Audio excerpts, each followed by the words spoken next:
was a boy growing up in Nigeria. Heaven was here, and America was here. I have never wanted anything as much as I wanted to be accepted as an American.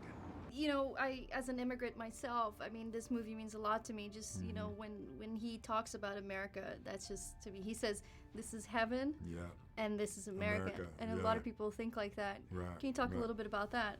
I think, you know, I love being American. You know, like for me, there's no other country on earth where I could be me. Right. You know, like I'm you know, an African American movie star. So it's there's, you know, when I look around the world, there's not many other countries in the world where I'd even have a chance to do what I do on the level that I do what I do. So I could relate to that in the character of Dr. Omalu.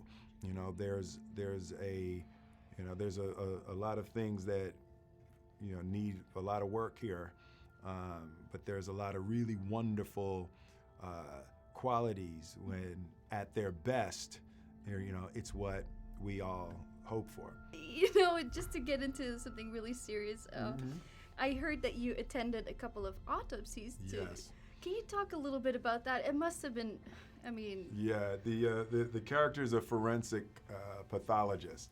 So, you know, it's such a big part of his life as an actor, I couldn't skip over that part of it. Right, so I right. wanted to go, and I watched him perform a few autopsies, and you can never unsmell that smell. I was thinking about that. Yeah, It it's a difficult thing to watch. It's a complete dismantling of a human body, but it was a really sort of a spiritual experience for me also, because you become very clear that a person is not their body. That there's a complete separation between what makes a person and that physical form.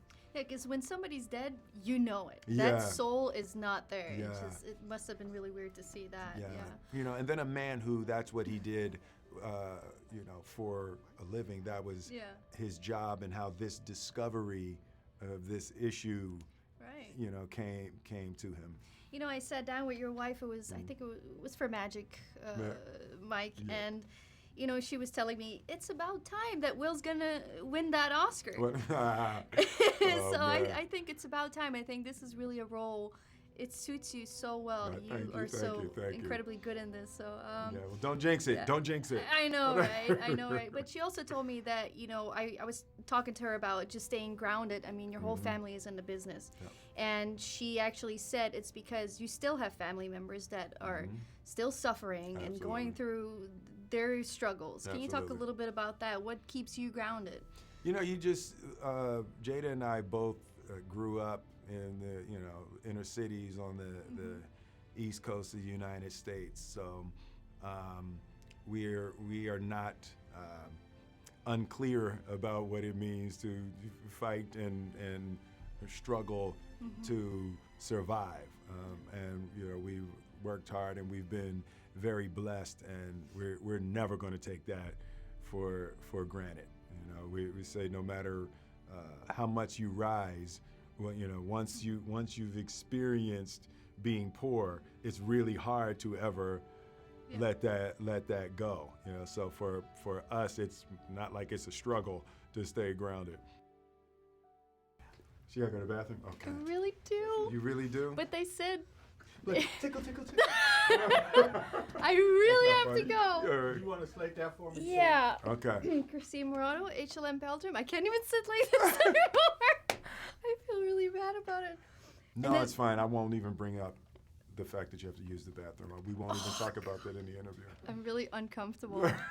Like, I'm not even lying. So sorry. Anyway, congratulations. Thank you. Who are you? Tell the truth. Tell the truth.